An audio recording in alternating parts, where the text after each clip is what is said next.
Control Systems, Chapter 6, Lecture 2, Routh-Hurwitz Stability Criterion. The Routh-Hurwitz Stability Criterion provides a simple method that yields stability information without the need to solve for closed-loop system poles. Using this method, we can tell how many closed-loop poles are in the left half plane, right half plane, or on the j omega axis.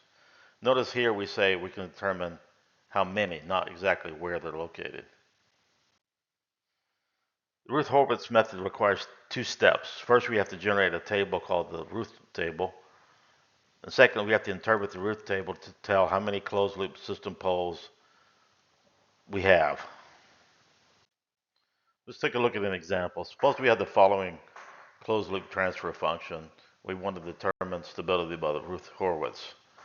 So first of all we need is the characteristic equation to the denominator. So here's the denominator. Set it equal to 0. First step is we write down the coefficients. So A4 is 1, A3 is 3, A2 is 3, A1 is 2, and A0 is 1. We pull those coefficients from the characteristic equation. Then we construct the Routh table. In our textbook, he has an example for a fourth order system. So here for S4, we have A4, A2, A0.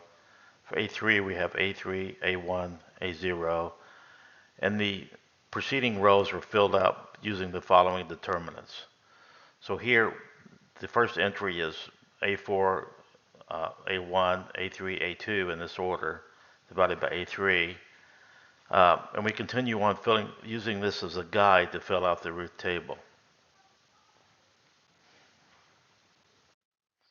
So let's fill this out. And I've copied a smaller Routh table up in the right-hand corner so we can follow the structure. So we have the first two rows completed. The third row, we form the coefficients by using the determinants as follows. So it's 1 times 2 is 2, minus 9 is minus 7, divided by minus 3, so we get 7/3.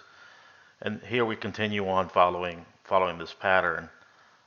So 1 times 0, 0. We'll have a minus 3 times a minus, which is a 3 divided by 3 is 1. And this one's 0. And then we continue on filling out the third row and fourth row. You notice here that these entries here are 0. You don't really have to put those. People know that if you don't put 1, it's assumed to be 0. So this is our completed Routh table. So step 3 is to examine the first column. So we look at the first column. All entries in the first column are positive. There's no sign changes. So this means that all poles are in the left half plane of the complex plane. So our conclusion here is the system is stable. So there's two special cases we have to worry about when filling out the Routh-Hurwitz tables. First is when a zero appears in the first column but not in the entire row. So this is the problem. If the first element is in the row is 0 but other elements are non-zero, the next row's computations involve division by 0, which is undefined. So how do we fix this? Well, we replace the 0 with a small positive value epsilon and complete the table symbolically, and then at the end take the limit as epsilon goes to 0 to evaluate the behavior and the sign changes. So let's take a look at a special case for this example. Let's say we have the following closed loop transfer function. So let's construct the Routh table. And when we start constructing the Routh table, the first row, the S5 entry, we get 1, 3, and 5. And again, we're picking off the coefficients of the odd ones. This one, and this one. For the second row, we take the even coefficients. This one, and then the 3. And then on the first S3 entry here, we notice we get 1 times 6 is 6, minus 2 times 3 is 6. So that's going to be a 0 here. So that's a problem. So we cross this out, put in the epsilon, and then we continue building the table just like we did before. And then once we get our table built, then we can analyze it. So now that we have our table built, what we do is we look at our epsilon values. So epsilon is going to approach zero, but it can approach zero from either a positive or a negative. So let's say, for example, if epsilon is slightly positive, for example, it's point 1. So here, if it's 0.1, then you would have no sign change here. If this was 0.1, you would end up with a negative over a positive, so that would be a negative.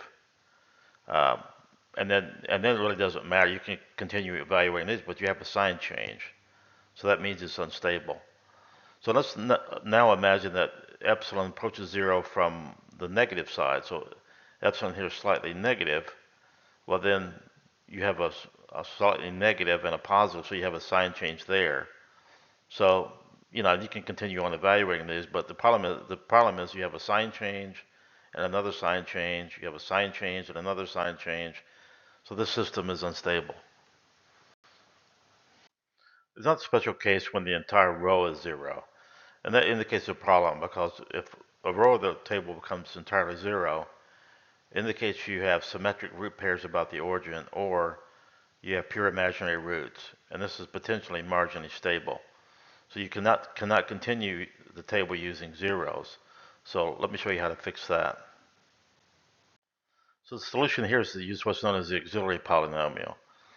So what you do is you go to and I'll show you an example in a second, but so here you go to the row just above the all zero row and take the derivative of that polynomial and replace the zero row with the coefficients of the derivative. Then you resume the normal table construction. So let's say we're given the following polynomial that, for the denominator, and we're constructing our root table, end up with a row that's all zero. So this is the problem. We can't continue. So we want to go to the row right above it. And when you have the row right above it, what's this polynomial? It is s squared plus 1. So that's our auxiliary polynomial. So we take a derivative, we get 2s, and we replace this row that's all zero with a 2 and a 0. Um, so, and then we continue on. So here, uh, and then we continue checking sign changes in this first column. Um, so a 0 row may indicate a marginally stable system. And it often depends on the resulting roots, and continuing on the table.